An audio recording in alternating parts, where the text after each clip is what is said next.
Hello dear students, welcome to you Pragya Academy online classes Gangapur city and I am Dr. DL Kumar from biology faculty. Dear students, we are discuss the unit absorption of water in plants.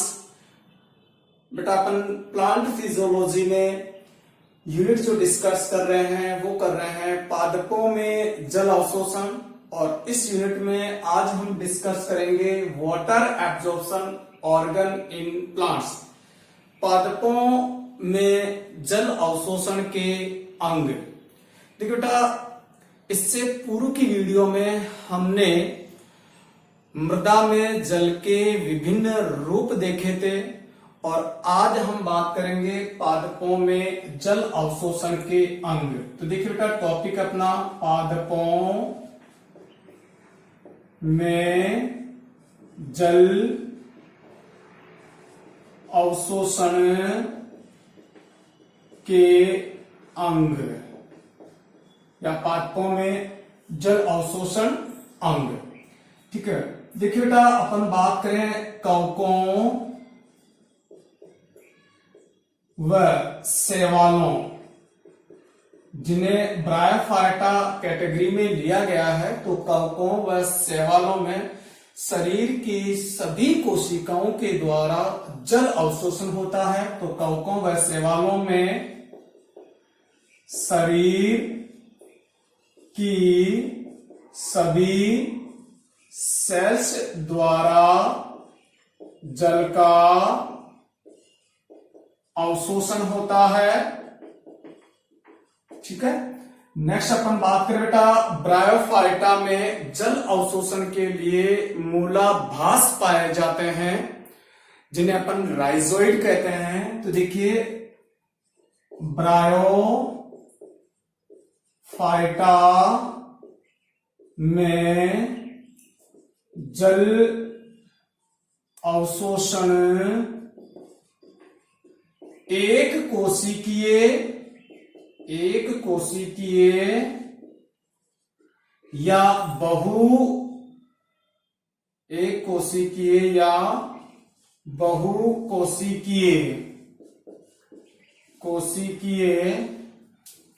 मूलाभास द्वारा होता है। तो देखिए बेटा, जो bryophyta है उसमें एक कोशिकीय या बहुकोशिकीय मूलाभास पाए जाते हैं, मूल का आभास करवाने वाले रचना, और उन्हीं के द्वारा जल का अवशोषण किया जाता है। हम बात करें जलीय पादपों में शरीर की जो पादप जो बॉडी है उसकी या प्लांट बॉडी की जो सामान्य सरफेस, जो सामान्य सतह है, उसके द्वारा जल का अवशोषण होता है। तो देखिए बेटा, जलीय पादपों में शरीर की सामान्य सतह द्वारा जल अवशोषण, शरीर की सामान्य सतह द्वारा जल अवशोषण होता है। किसमें? जलीय पादपों में। अब देखिए बेटा, उच्च कैटेगरी के पादप रह गए हैं। तो देखो, निम्न श्रेणी के जो पादप थे, कवक, शैवाल, उनमें सारी कोशिकाएं, शरीर की सभी सेल्स द्वारा जल अवशोषण हो रहा है। ब्रायोफाइटा द्वारा एक कोशिकीय बहुकोशिकीय मूलाभास पाए जाते हैं, मूलाभासों द्वारा जल अवशोषण होता है। और जलीय पादपों में शरीर की सामान्य सतह से जल का अवशोषण होता है। अब उच्च वर्गीय जो, या मैं कहूं संवहन उत्तक वाले पादप, जैसे टेरिडोफाइटा है, जिम्नोस्पर्म है और एंजियोस्पर्म है, इन पादपों में जल का अवशोषण मूल तंत्र द्वारा होता है। तो देखिए बेटा, संवहनीय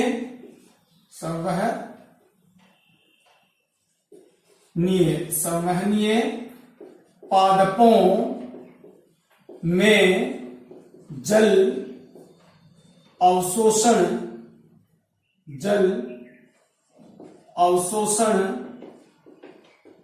मूल मूल तंत्र द्वारा होता है। तो देखिए बेटा, जितने भी जो जैसे टेरिडोफाइटा है, जिम्नोस्पर्म है, एंजियोस्पर्म है, इनमें मूल तंत्र के द्वारा जल का अवशोषण किया जाता है।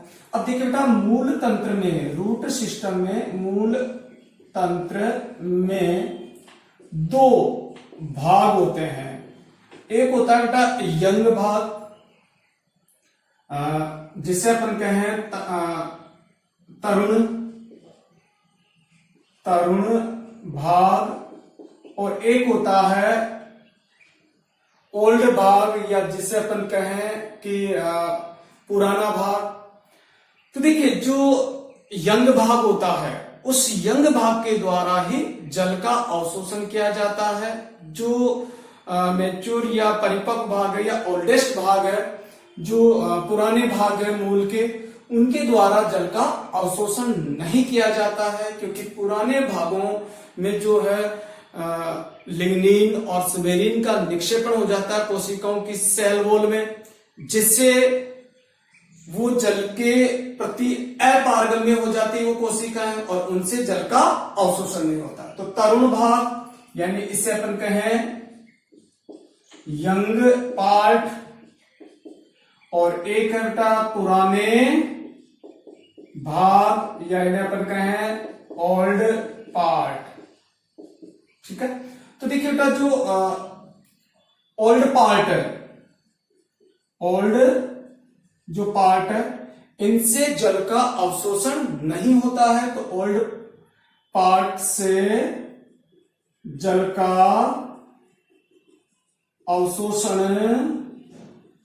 नहीं होता, क्योंकि इन भागों की सेल्स की सेल वॉल या कोशिका भित्ति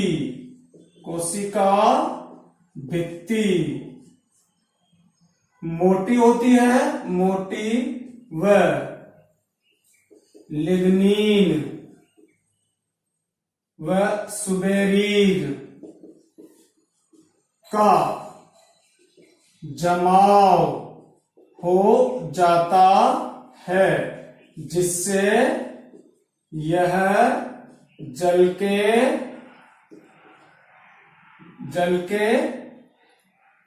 लिए अपारगम्य हो जाती है, जिससे जल का अवशोषण नहीं होगा। तो इस पार्ट से कभी भी जल का अवशोषण नहीं होगा, ओल्ड पार्ट से। अब अपन बात करें बेटा यंग पार्ट। यंग जो पार्ट है, उससे यंग पार्ट से जल का अवशोषण होता है। इसके निम्न भाग है। तो जो रूट के यंग पार्ट है वही जल का अवशोषण करते हैं, जो ओल्डेस्ट पार्ट है वो जल का अवशोषण नहीं करते हैं। रीजन मैंने बता दिया आपको, क्योंकि इसमें अपारगम्य परत बन जाती है कोशिकाओं की जल के प्रति, जो इससे वो जल का अवशोषण नहीं करती। अब जो यंग पार्ट है रूट का, उसके भी 5 भाग है, और वो अपन यहां डिस्कस करेंगे। देखिए, ये मैंने डायग्राम बना रखा। इस डायग्राम में हम मूल के जो यंग पार्ट है, जो तरुण भाग है, उसके जो विभिन्न भाग है उनका अपन डिस्कस करेंगे। और इसमें अपना पहला भाग है मूल गोप, जिसे अपन कहते हैं रूट कैप पार्ट। तो बेटा, जो ये वाला जो पार्ट है, ये रूट कैप पार्ट है, रूट कैप पार्ट है, मूल गोप क्षेत्र है। ये जो मूल है उसका सबसे नीचे वाला भाग है, टर्मिनल पार्ट है, सबसे अंतिम बिंदु पर उपस्थित भाग है। और ये जो विभाजन वाला जो क्षेत्र है, ये विभ्योतक क्षेत्र है। इसे विभ्योतक क्षेत्र कहते हैं, जो मेरिस्टेमेटिक कोशिकाओं का बना हुआ है, विभ्योतकी कोशिकाओं का बना हुआ है। इसकी रक्षा करता है, इसको प्रोटेक्शन देता है। तो यह है विभ्योतक क्षेत्र, विभजोतक क्षेत्र। और इसकी क्या करता है बेटा, ये रक्षा करता है।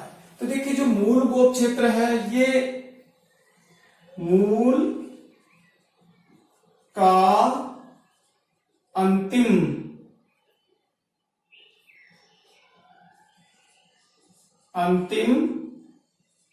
क्षेत्र है, या सबसे पहले वाला जो टिप है ना, वो वाला क्षेत्र अंतिम क्षेत्र है। इसमें अगर अपन बात करें तो यहां पर, और ये जो विभजोतक क्षेत्र उसकी रक्षा करता है, यह क्षेत्र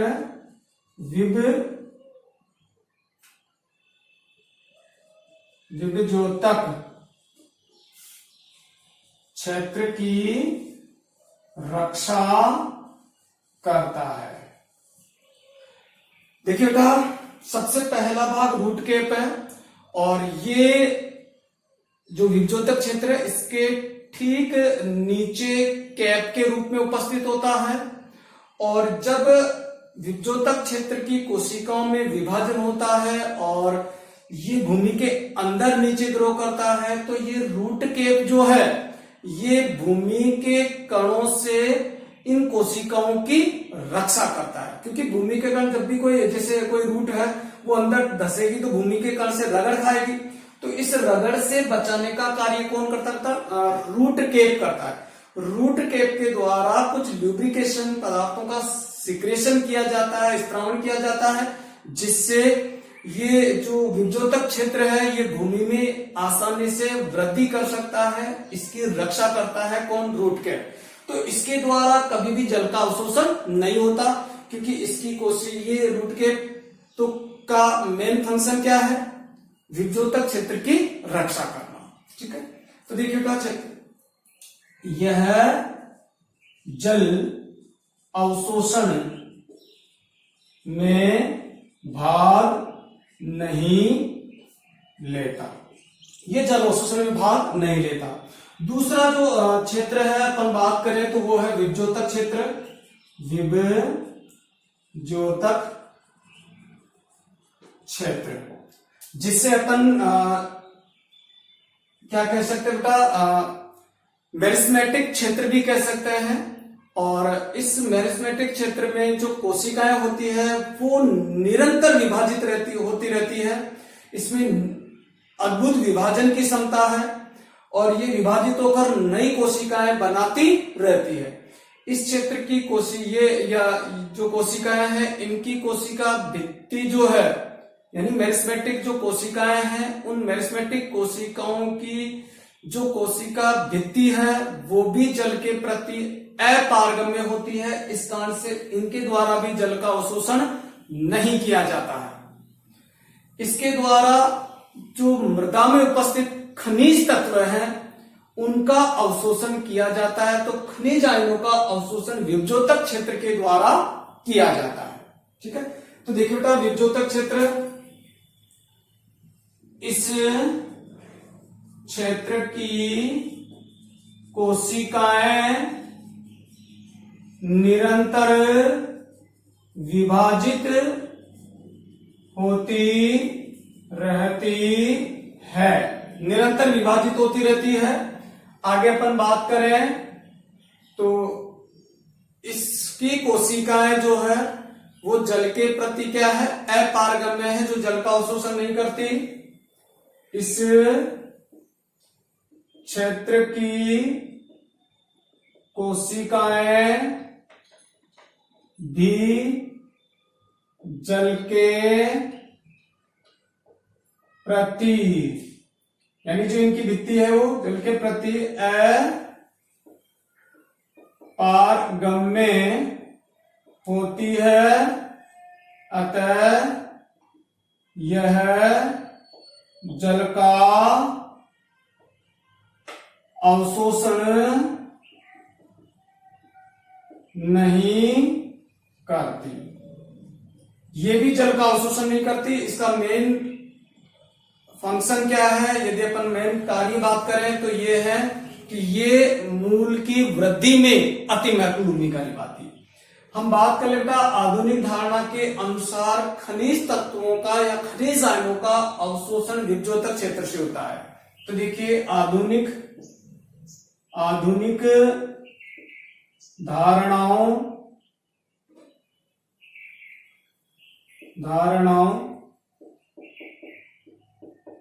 के अनुसार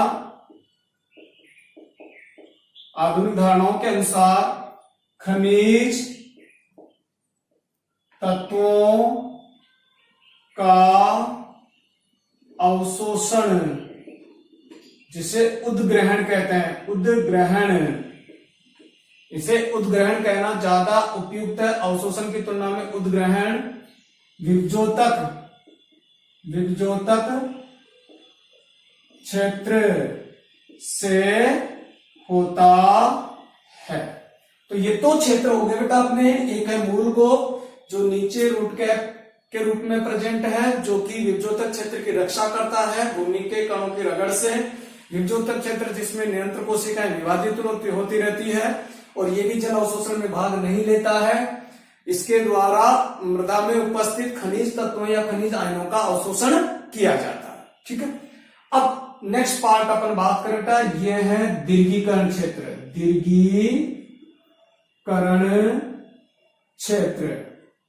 और देखिए विभजोतक क्षेत्र की जो कोशिकाएं हैं वो निरंतर अपने आकार आमाप में वृद्धि करती रहती है और ये लॉन्गिट्यूशनल रूप से या अपन कहें उदग्र रूप में अधिक वृद्धि करती है। इस कारण से इसे अपन दीर्घीकरण क्षेत्र कहते हैं। यहाँ कुछ कोशिकाओं में विभेदन की क्रिया भी हो जाती है। तो देखिए जो विभाजन से जो यहाँ कोशिकाएं की संख्या में वृद्धि हुई है, यहाँ कोशिकाओं के आकार आमाप में वृद्धि होती है। ठीक है, तो थर्ड जो क्षेत्र अपन बात करें बेटा तो वो है दीर्घीकरण क्षेत्र या जोन। तो देखिए बेटा इस क्षेत्र की कोशिकाएं लंबवत रूप में दीर्घीकृत होती है। लंबवत रूप में दीर्घीकृत होती है यानी लॉन्गिट्यूशनल रूप में। देखिए ये कोशिकाएं अधिक लंबी है और चौड़ाई में कम है, तो कोशिकाएं लंबी हो जाती है।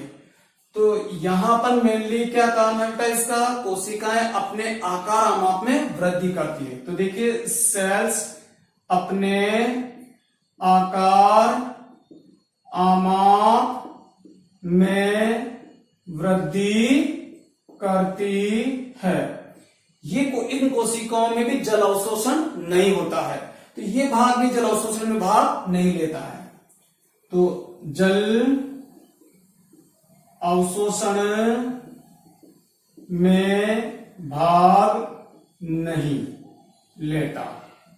ठीक है, अब अपने दो पार्ट रह रहा, एक ये रह रहा है जिसे अपन मूल रोम क्षेत्र कहते हैं और एक है ये है परिपक्व क्षेत्र।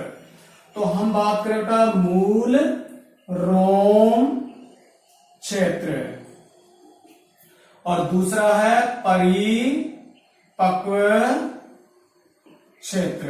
तो ये 5 जोन है, रूट केप क्षेत्र, विभजोतक क्षेत्र, दीर्घीकरण क्षेत्र, मूल रोम क्षेत्र और परिपक्व क्षेत्र। 2 अपने रह गए हैं, 3 अपन ने डिस्कस कर लिए। ठीक है, तो देखिए अपन ने 3 डिस्कस कर लिए जिसमें यहां पर इन तीनों क्षेत्रों के द्वारा किसी से भी जल का अवशोषण नहीं किया जाता है। ठीक है, चलिए नेक्स्ट अपन बात करें था अगले पार्ट के रूप में।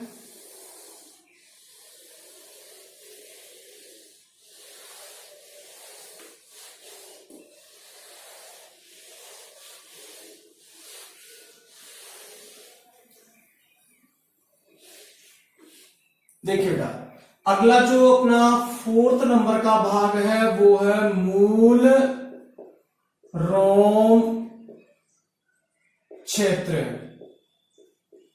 देखिए बेटा ये अति महत्वपूर्ण क्षेत्र है, ये वाला जो भाग है, और इसमें कोशिकाओं जो है उसमें विभेदीकरण हो जाता है और जल अवशोषण में भाग लेता है ये भाग जो है। ठीक है, तो देखिए बेटा मूल का यह अति महत्वपूर्ण क्षेत्र है। जल अवशोषण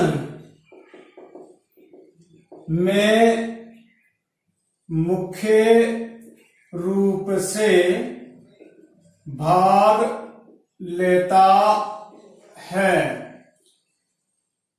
विभाजन की क्रिया रुक जाती है, दीर्घीकरण की क्रिया रुक जाती है, विभेदन की क्रिया होती है, यानी यहां कोशिकाएं विभेदित हो जाती है। तो देखिए बेटा, विभाजन व दीर्घीकरण रुक जाता है।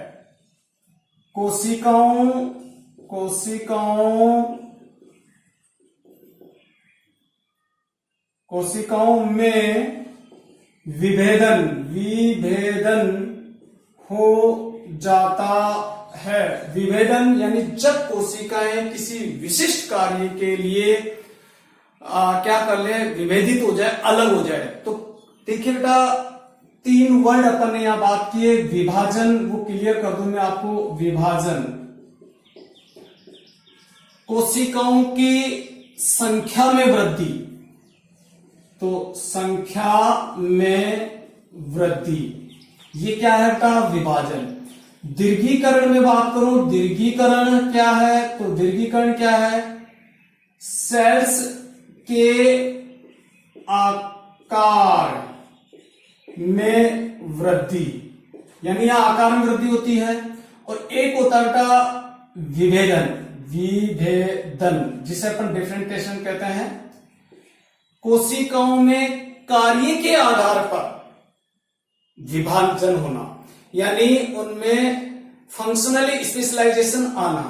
तो सेल्स में कार्य विशिष्टता का आना, या कार्य विशिष्टता के लिए कार्य विशिष्ट होना, क्या कहलाता है बेटा, विभेदन। तो देखिए बेटा, इस जो जोन जो ये है, ये जोन, इस जोन में कोशिकाएं कार्य विशिष्टता के आधार पर विभेदित हो जाएगी। यानी यहां पर epidermal cell, cortex cell, hypodermal cell, ठीक है, endodermal cell, xylem parenchyma, phloem parenchyma, xylem रेसे, फ्लोएम रेसे, इस तरीके से कोशिकाएं विभेदित हो जाएगी। और प्रत्येक कोशिका का अलग अलग कार्य रहेगा। तो कार्य के आधार पर विभाजित होना क्या कहलाता है, विभेदन कहलाता है। तो यहां पर कोशिकाओं में विभेदन हो जाता है। ठीक है, ये तीनों चीजें आपकी क्लियर हो गई। अब अपन बात करें बेटा, यहां पर जो एपिडर्मल कोशिकाएं हैं, यही अपने आकार आमाप की, इसी की एक ग्रोथ निकलती है और उस ग्रोथ से मूल रोम का विकास होता है। तो देखिए बेटा, अधिचर्म, जिसे अपन एपिडर्म कहते हैं, एपिडर्मिस सेल्स की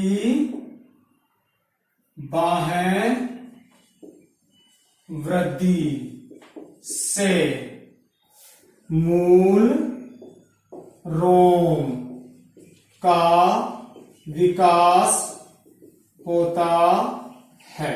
तो देखिए बेटा, जैसे मान लीजिए मैं कहूं कि ये एक एपिडर्मल सेल है, ठीक है, इस एपिडर्मल सेल में इस तरीके से मूल रोम, इसकी आउटग्रोथ होकर मूल रोम बनते हैं। देखिए, ये एपिडर्मल सेल थी एक, और ये इसके आउटग्रोथ से मूल रोम बने। और ये मूल रोम, इसमें जैसे ये न्यूक्लियस हो गया और ये इसकी वैक्यूल हो गई, ये रिक्तिका हो गई, और यहां से ही मृदा में उपस्थित, जैसे ये मृदा कण है, ये मृदा कण है, और इनके बीच ये वाटर के पार्टिकल है, ये वाटर के पार्टिकल है, जैसे इनका अवशोषण किया जाता है। तो ये यहां से जल का जो कैपिलरी, जो केशिकीय जल है, उसका अवशोषण करते हैं। तो जल का अवशोषण उच्च वर्गीय पादपों में या सहवनीय पादपों में जल का अवशोषण मूल में उपस्थित मूल रोमों द्वारा किया जाता है। और इस मूल रोम क्षेत्र में करोड़ों की संख्या में मूल रोम उपस्थित होते हैं, जो मृदा में से जल का अवशोषण करते रहते हैं। तो ये इंपॉर्टेंट पार्ट है कि अपने यहां यही देखना चाह रहे थे कि पादप के कौन से भागों से जल का अवशोषण किया जाता है। तो जो सेवनीय पादप है उनमें मूल रोमों द्वारा जल का अवशोषण किया जाता है। तो किससे अवशोषण होता है? और इनमें जो मूल रोम होता है बेटा एक कोशिकीय है, देखो कहीं भी कोशिकाएं नहीं है। तो यहां अपन बात करें संवहनीय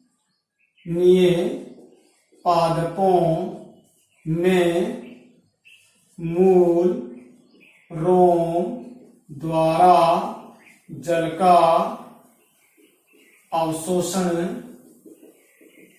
होता है। मूल रोम एक कोशिकीय होते हैं। ठीक है, तो ये पार्ट है मूल रोम जिससे मृदा में से जल का अवशोषण किया जाता है। और लास्ट भाग अपन बात करें बेटा 5th नंबर का पार्ट जो कि परिपक्व क्षेत्र के रूप में है। ये है परिपक्व क्षेत्र। देखिए बेटा यहां की कोशिकाएं भी पूर्ण रूप से विभेदित हो जाती है। तो पूर्ण रूप से कोशिकाओं में विभेदन हो जाता है।